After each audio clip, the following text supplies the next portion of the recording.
नमस्कार, प्रणाम। मैं हूं पवन गोस्वामी और आप सुन रहे हैं डॉक्टर हरिवंश राय बच्चन की अमर कृति मधुशाला।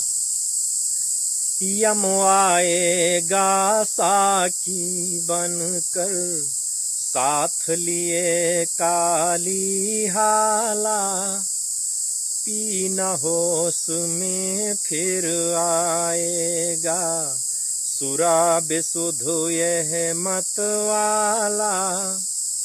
यह अंतिम बेहोशी, अंतिम साकी, अंतिम प्याला है।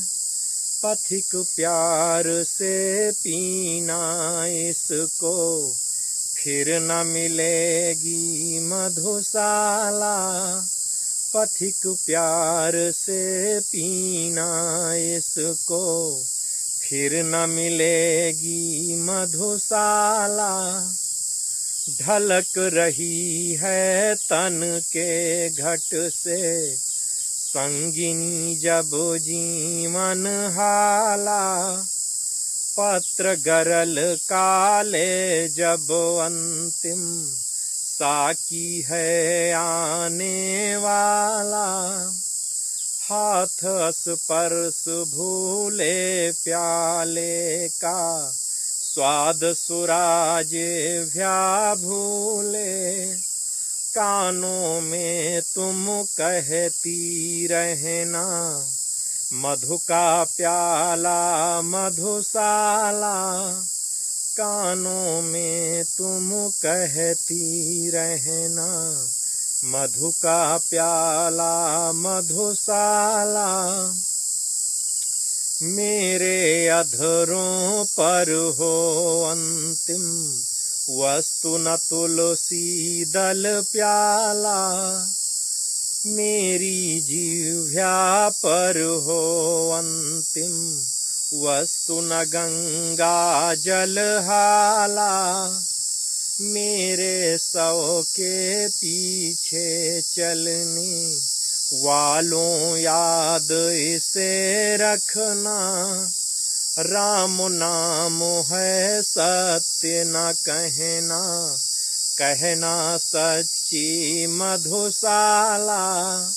राम नाम है सत्य न कहना, कहना सच्ची मधुशाला। मेरे सौ पर वह रोए, हो जिसके आंसू में हाला। आह भरे वो जो हो सुरभित, मदिरा पी कर मतवाला। दे मुझको वो कांधा जिनके, पग मद डगमग होते हों। और जलूं उस ठौर जहाँ पर, कभी रही हो मधुशाला। और जलूं उस ठौर जहाँ पर, कभी रही हो मधुशाला। और चिता पर जाएं उढ़ेला, पत्र न घृत का पर प्याला। कंठ बंधे अंगूर लता में, मध्य न जल हो पर हाला। प्राण प्रिय यदि श्राद्ध करो तुम, मेरा तो ऐसे करना। पीने वालों को बुलवा कर, खुलवा देना मधुशाला। पीने वालों को बुलवा कर,